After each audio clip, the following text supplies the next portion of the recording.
Hello everyone, Father Brett here. Welcome to this time of sermon preparation. This week we're preparing for the 12th Sunday of Ordinary Time in Year B. So let's have a look at the readings that we've given for that Sunday, the 12th Sunday. The first is taken from the book of Job. Job chapter 38, verse 1, and then verses 8 to 11. Our responsorial psalm is Psalm 107. The second reading is taken from St. Paul's second letter to the Corinthians, chapter 5, verses 14 to 17. And our gospel extract comes from St. Mark's Gospel, chapter 4, verses 35 to 41. If you have a look at the readings, what stands out straight away for you is this idea of the sea, waves, the power of creation, the fear a storm, strong winds creates. And that's important. That's exactly the theme for this Sunday. That there are huge storms that we have to negotiate, and we need to consider how we negotiate those storms. Those storms of life that hit all of us, do we do them with Jesus or without Jesus? So let's have a look at the first reading from the book of Job. Now, we know the story of Job quite well, don't we? And in fact, certainly in English, there is that saying, somebody has the patience of Job. I'm not entirely sure where that comes from. Yeah, it's a big book. Go and have a look. It's a big book in the Bible, the book of Job.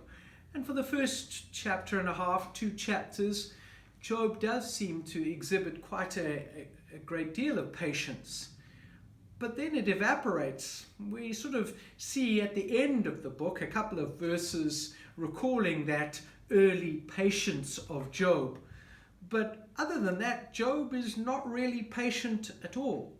He, throughout the rest of the book, other than those first 2 chapters, he's moaning and groaning and complaining, and really gives his friends and God a hard time.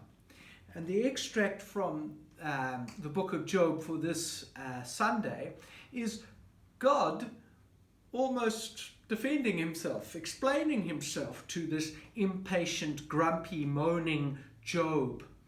And the idea, the sense that, God has to almost, it seems anyway, defend himself against Job's attacks. And what he's saying is, you are moaning and complaining about your lot to the God of creation, this God who is able to create this wonderful world of power, this world of beauty, and you are complaining to me? So that's the sort of background to that. In addition, it's important because the theme of a sea and waves and wind comes up in that first reading, in the responsorial psalm, and of course in the gospel. It's important that we have some sense of the sea and what it meant to ancient peoples. The sea was something to be feared. It was a sign, a symbol, a representation of dark, evil, uncontrollable forces. And when we consider that storms developed very quickly on the Sea of Galilee, the wind whistling through from the hills would very quickly gather up a storm. The unpredictability of the sea and the waves and the wind is really, is something that brought fear into the hearts of these people who lived around the Sea of Galilee. And so, the sea was something that they feared. That comes out very clearly also in the psalm, isn't it? The only person who was able to control this uncontrollable sea was God. Human beings couldn't control it, only God could. And so that leads us very nicely into the gospel, doesn't it? Here is Jesus in the boat with his disciples, crossing over to the other side, and suddenly a storm develops. And Jesus is asleep, and the boat is being tossed around. And they eventually wake Jesus up and ask him to help them, and he calms the waves. Instantly, it doesn't sort of die down slowly, no, instantly there is calm. And that astonishes the apostles. Why? Because ordinary human beings can't do that. They can't control this uncontrollable, evil sea. Only God. And here Jesus has done that. Does that mean Jesus is God? Yeah, that's an important point to consider. I thought I would share with you some points that is found in this book that I have, Celebrating the Word, Year B. Father Fernando, when writing about this extract, he proposes 8 questions that are worth reflecting, I think, for the gospel, but also for us thinking about the psalm and the first reading as well. He's asking, what is the purpose of this story that Mark relates? He's telling a story. What is the purpose? So, when we read this passage, Father Fernando says, we should try and answer the following questions. 1. In this story, there are details that are strange, even perhaps a little unlikely. What strikes you as being unlikely or strange? 2. The disciples call on the Lord to save them, showing their faith in him.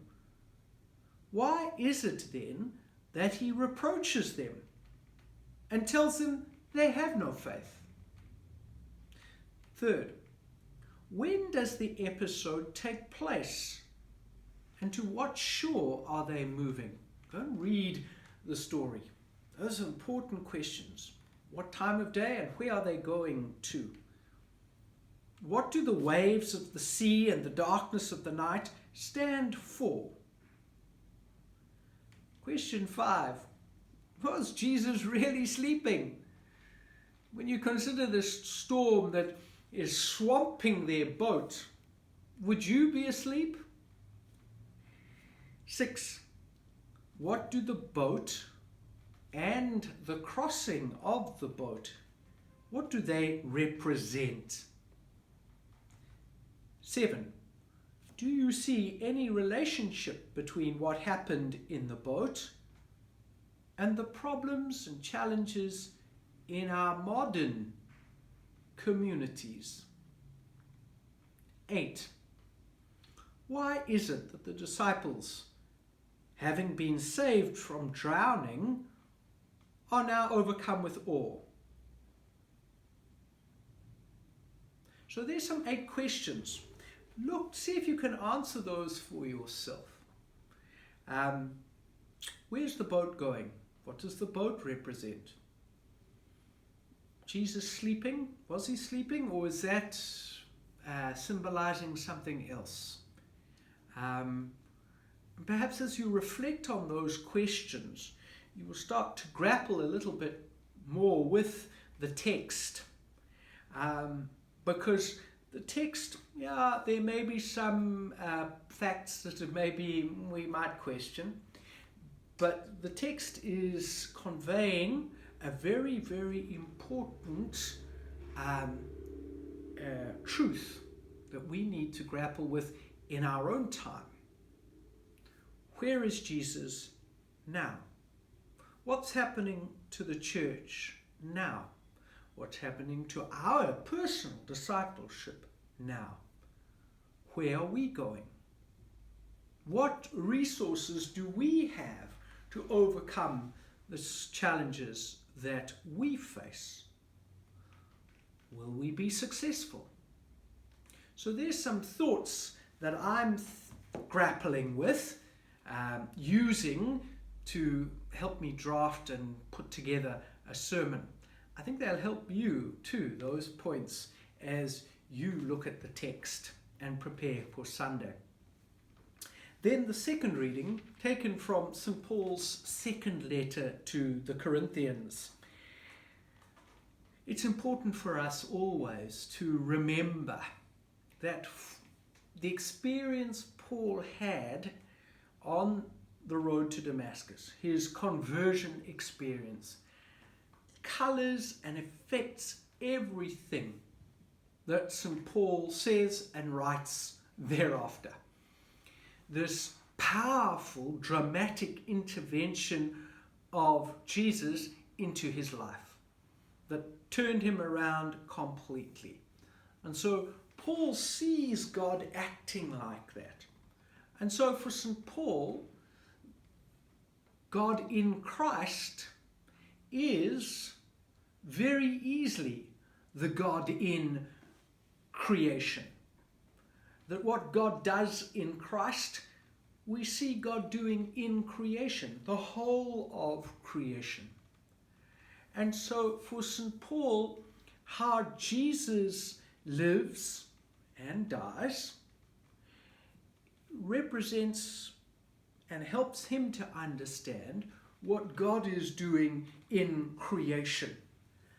And so if we want to build a better world, if we want to be better people, we need to look at how God acts in creation, how God changes things, how he turns everything upside down. And if we want to create something better, we must be prepared to rely on Christ to do amazing, wonderful, incredible things in our lives. And so that reading is really powerful. I also think that first verse, the love of Christ urges us on. As we grapple with the gospel, the challenges, the difficulties that we face individually, the challenges and difficulties we face as a community, a church, perhaps we can be overcome by fear. But if we can think like St. Paul and know and remember and recall for ourselves and others this love of Christ, then we can keep going. We can continue the journey to the other side. So there's some thoughts and reflections for the 12th Sunday of Ordinary Time in Year B. I hope you'll join us. I hope you've managed to book a place in person, but if not, I'm really looking forward to seeing you online. Please join us. It would be great to have you. Okay, until then, have a good rest of the week and be safe. God bless. Bye-bye.